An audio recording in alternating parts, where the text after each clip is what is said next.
Hi everyone, I am Vikrant Bhujbalrao. Professionally, I am an author. I have published two books. First book is an Amazon bestseller, and then I launched the second one. I am also writing my third book on the growth and scale up, and I am also writing my fourth and fifth book on life skills. Professionally, I am a startup coach, I am a business mentor, I am also an accountability partner, I am a leadership trainer, I am a motivational speaker, and I am a life skills guru. I am also a psychotherapist. So, before getting into this, before reaching at this level, I have an interesting story to share. I have completed my MBA from Pune's top institute, that is Pumba. It's Pune University's MBA department. After completing my MBA, I worked with a couple of corporates like Kellogg's, like intellectual property rights, like an app development company. And then we jumped into business. In fact, that's the name of the first book for all the students, working professionals, and aspiring entrepreneurs. Those who have some great ideas, those who are thinking of starting up, and those who want to become an entrepreneur. So, like you guys, we decided to jump into business, and trust me, that was the biggest mistake of my life. So, I started my first venture without onboarding any mentor, without having any coach, or without taking any expert's advice. Me, couple of partners, couple of co-founders, we started a company by the name of Dr. U, and this business was into health food. So now I'm talking about 2009-2010 pre-COVID era where very few people were health conscious. I'm a health freak, I'm a fitness freak. So most of the entrepreneurs, most of the innovative startup founders, they also commit similar mistake which I did. I thought I'm a health conscious person. I regularly go to gym, I follow diet, so I assume that there is a big market. Especially I'm talking about Indian context where a lot of people are not health conscious.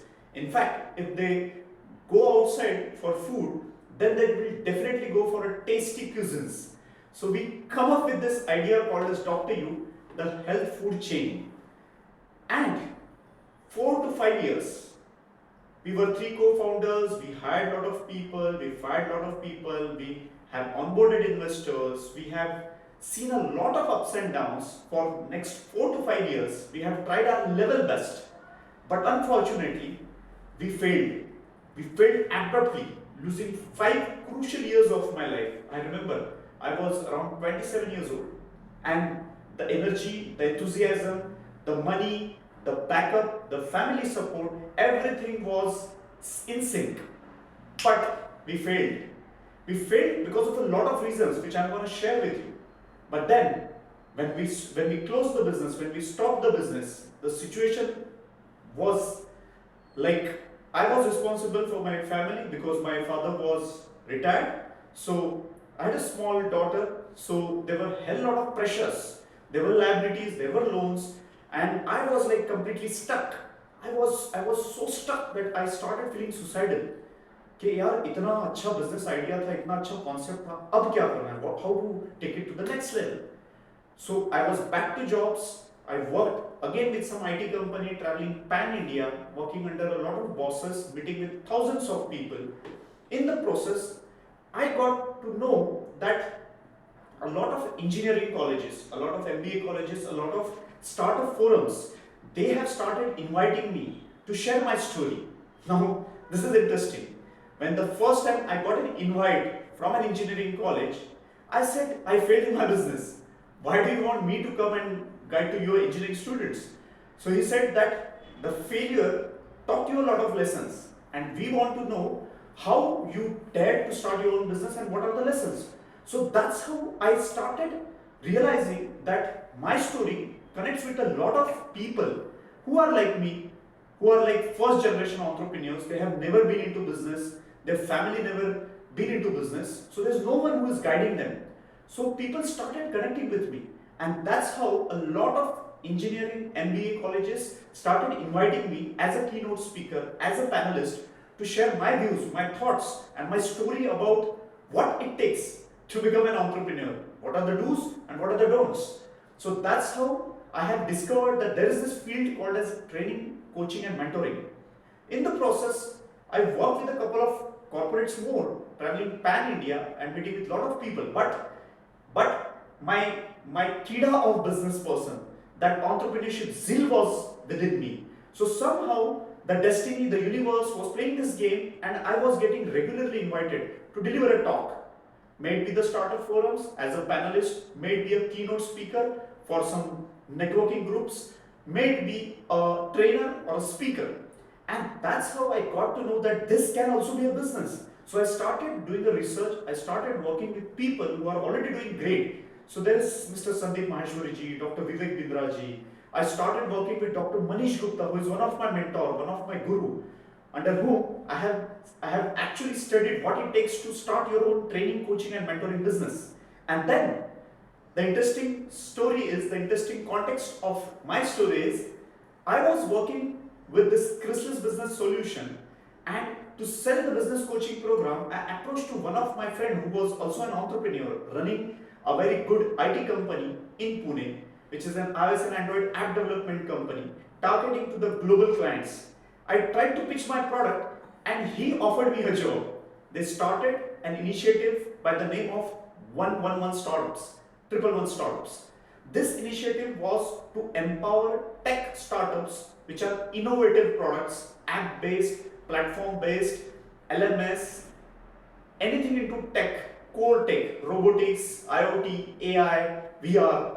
So they were empowering these startups through this initiative called as 111 Startups. Mentoring, evaluating ideas, funding, giving them a co-working space, incubating them, accelerating them, and creating an ecosystem for those startup founders who are solving some problems. So I have been given an offer to lead this initiative. So I decided to become the CEO for 111 Startups. 2-3 years I worked with 111 Startups, and in the process I got an opportunity to evaluate 10,000 startup ideas. I'm talking about the innovative concepts. It's like Uber, it's like Swiggy, it's like Zepto, it's like all the app tech based which are solving a big problem in the market. So right from health tech, ag tech, right from ed tech, right from agro tech, I was exposed to a very different level of startup ecosystem. And the combined experience, when I see I failed, I worked with corporate and I got an opportunity to evaluate, mentor and fund the startups, I have realized that this can be a very good professional work. So I started the company by the name of Your Sarthi as a training, consulting and mentoring company. So right now, when I am speaking to you, I am the director of this company, Your Sarthi, which is into training, mentoring, consulting and connecting right people at the right time. So what we do is, we inspire students, working professionals to think about entrepreneurship as a rewarding career choice, because a lot of people, they don't have the idea that this career can take you to the next levels. So we inspire, we motivate, but apart from this, all those people who are in the business or who start, so we have identified that the people who jump into business without any mentor, without any coach, without any family business background or without any expertise of business, they fail more. I failed in my earlier business, so I know the pain of failing, what it takes to have a lot of liabilities. There's no one who can understand you. You're a lonely chap when you are a failure in the business. So we inspire people, but we also help them to take wiser decisions. So in my training programs, in my one-on-one mentoring and consulting, I guide them, I give them direction, I push them, I understand their ground level challenges based on my 15 years of experience, which is a combined experience of corporate, the experience of working with so many startups and the failure experience. So till date, I have been evaluating more than 10,000 plus innovative startup ideas, and I have worked with more than 1,000 startup founders, business owners, entrepreneurs, solopreneurs, and in the process, I have my mentors, my coaches who are guiding me. We have our investors who are supporting me. We have a team, we have a community of entrepreneurs and business owners who are supporting to each other indirectly, contributing to the GDP of India, and together we are creating employments, together we are creating a change in this nation. So, the biggest challenges, biggest problems which I have observed, first, most of the people they jump into business without having any business experience or any family business background. Second, those who are in the business they lack the strategy because either they are single business owners or solopreneurs or single founders. So they don't validate their thoughts, they don't validate their ideas, they don't validate their decisions with anyone. So the chances of they committing the mistakes are more. From my personal experience, I can vouch on it that the chances of people failing in the business if they don't have a co-founder, if they don't have a family business background, if they don't have a mentor or a coach. So first, all the people who jump without having any support system. Second, those who are in the business, they don't have the support system. Third, those who have reached to a level where we call it MSME or SME or a company which has a team, which has a product defined, it is validated. In that case, there is a misalignment. The founder has a different vision, but the employees doesn't work as per the expectation of the founders. So that's the area where we also work with the founder, the owner, and we also groom their leadership team. So that's the biggest challenge. So majority of the business owners, according to the Forbes, 97% of the startups fail. And out of 10, almost 7 to 8 businesses usually fail in first year or 3 years or maximum 5 years. So the biggest reason is you need to have someone with whom you can validate, you can discuss your ideas, you can brainstorm. That someone should be from a business background. He or she should have the expertise, the experience. And second thing is you need to have a clear goal set for your business. And to achieve to that goal, you need to have right strategies defined. And apart from the strategy, you need to have a plan of action which is thoroughly thought of, discussed, validated, and brainstorm with the expert. And last but never the least, you should have the systems, the processes, and the right culture which take your company to the next level. So these are the majority of the problems which we have observed. And we are working with a lot of entrepreneurs to take their business to the next level. So if you need any help, do reach out to us. Thank you.